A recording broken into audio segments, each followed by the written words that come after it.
All right. Thank you for tuning in. 6 minutes after 11 o'clock. Nice looking. Can you believe it's the 30th day of October already? Wow. I know. Isn't time that is something? flying. Have you ever read anything about the people who invested in Bitcoin and they made all this money, like lots of money, like millions of dollars in money, right? Yeah. I don't even know what. I mean, I do know what it is, but I don't know what it is. And here's the problem I have with Bitcoin.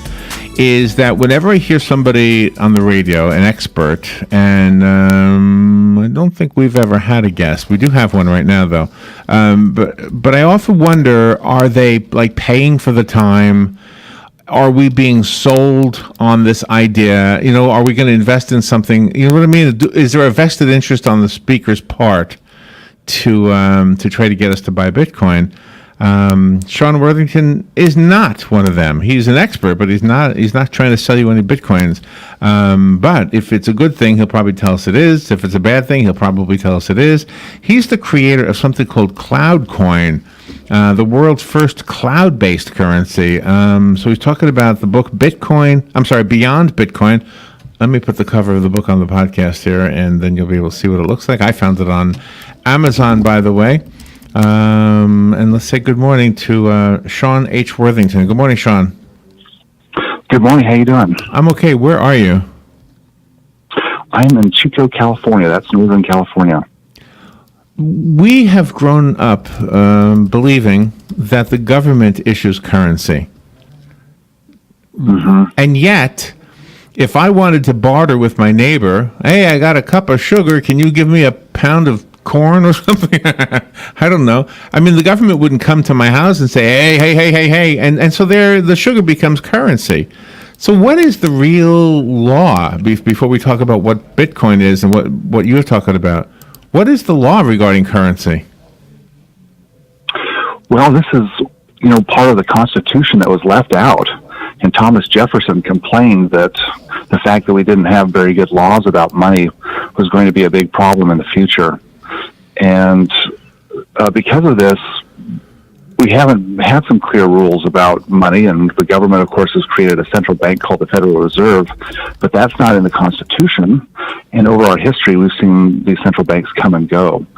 There are some laws about what states can do, but really there's not any laws about money. Can you dumb it down a little bit? Help me understand what digital currency is? Well, everybody's been wondering what money is, and economists are wondering what money is, and bankers are wondering what money is. But I think I've discovered what money is, and it is actually data. And so a monetary system is an information system, and money serves as the physical representation of data in that system. And so what makes money valuable is not what it's made out of, whether it's paper or electronic, encrypted, or made of gold or silver. What's important is that it has integrity as data, and of course that's hard to dumb down because we're getting into my PhD in computer information systems. Okay. All right. So the people who've invested in Bitcoin are reportedly millionaires, and those millionaires, that word millionaire implies millions of dollars. So it's almost like we still go back to the currency that we're familiar with, even when we're talking about Bitcoin. That's true, but that's all cultural, and it doesn't have to be that way at all. And so if we lived in Venezuela, we would also be thinking about dollars, but it doesn't have to be that way. All right, so how would I get a Bitcoin? I have to spend so many dollars, right? No, there's a lot of different ways to get Bitcoins. You could trade for labor or services or goods, and so Bitcoin. Oh, I see. Okay. Yeah. Okay, so let's say I wrote an ebook. And my fee for the ebook, if you wanted a copy of it, would be so many cloud coins or bitcoins. I want to talk about yours, by the way, cloud coins as well. So how would I pay you? How would somebody pay me? Well, the Bitcoin relies on a data structure called the public ledger, and it's actually run by something called a blockchain. And what this means is that you've got to download a 150 gigabyte file, and once you have it, you can insert new data, but you cannot change or delete anything that's already there. And you're going to go into this public ledger and you're going to change it so your money now goes to somebody else's money. So we can think of about a big list of people's names and how much money they have. And you're just going to switch it so it goes from your account to somebody else's account. And that's how the transactions happen. So you created something called CloudCoin. That's right.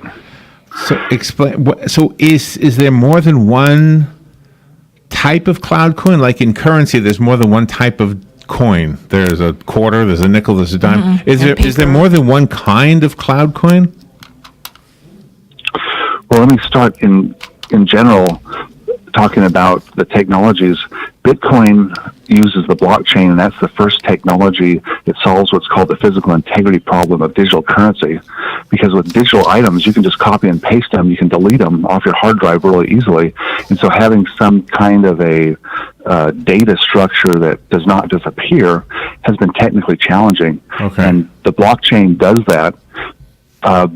And the way it does it is it tracks every transaction that ever happens. But I've created a new thing called CloudCoin, and it runs on a completely different concept where instead of tracking all the transactions, all it does is confirm that a digital currency is real or not. And this allows us to have a digital currency that instead of being on a public ledger is actually in our computers. So this is the second one to solve that problem. So if I became wealthy using CloudCoin, could I buy anything with it? And would the government tax my money? Or how does that part of this work? Well, that's the thing about digital currency is it gives you a whole bunch of freedom. And so, of course, when Bitcoin started, it's used for the dark web because you can go online and you can buy marijuana, and you can buy taxis that are not taxis, and hotels that aren't hotels. And you can get a lot of goods and services without bank fees or any kind of tracking, no tariffs, no rules. And so that's one of the benefits of digital currency. And it's going to be, we could imagine that it would be very difficult for the government to charge sales tax because they wouldn't know the transactions are happening. Wow, it's interesting. So what would you advise? It's obviously we're up against the clock here, and you can't squeeze it all in and teach us old dogs new tricks that quickly. Does the book help us out with this?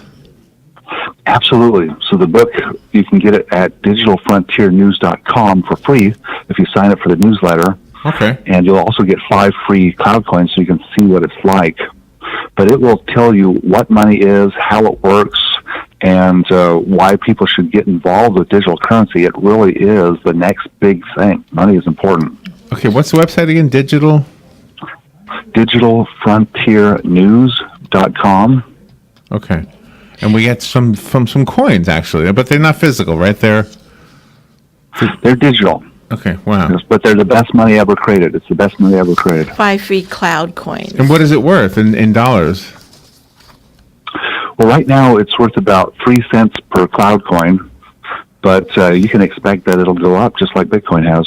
Wow, okay. Wow, nice. Well, I'm going to do it. 5 free cloud coins. Nice. I'm going to be a new cloud coin guy.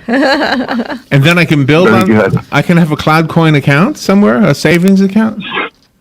That's the wonderful thing about cloud coins is there's no accounts, and so nobody knows who has it. There's no tracking of who owns it. So we can't be hacked then, or counterfeited. That's pretty cool. It can't be counterfeited, certainly. It is possible that somebody could take your device and take your cloud coins if you don't encrypt it right. Uh-oh. But okay. Well, I'm just told you I'm not a robot. I just clicked the thing that said I'm not a robot, and I said just sent you a thing. So whatever I just did. Very good. Well, that's all. Also, everybody, if you want to check it out, digitalfrontiernews.com. Thank you for explaining this to us. I'm still confused, to be honest with you, Sean Worthington. But the book again, Beyond Bitcoin, it's a free book. He's not even selling it. So sign up, and I guess you'll send me the book by email, right? Absolutely. I'm looking forward to reading that. Sean, thank you for what you're doing. Nice talking to you. Have a good day. All right. Thank you. You too. All right. Looks like the computer broke again. All right. right, we'll be right back. This is WLCA Ocala. Garden announces Fast Track. Fast Track. Focused assessment, safe transition. When a new guest is admitted to Palm Garden, we start with the ABCs. A is the assessment to determine what the guest needs. B is for basic care, which is excellent nursing and therapy. And C is for consistency to provide what's needed throughout the stay. Fast Track. Palm Garden will get you home fast, really, really fast. Take a fast tour of Palm Garden located at the corner of Southwest 27th Avenue and 34th Street. Well, there's no doubt about it. In Florida's climate, October is the best time to plant trees. And right now, Bob Wine's Camellia Gardens has a fabulous deal on trees. Get a huge number 15 live oak, not $249, but just about half price at $100.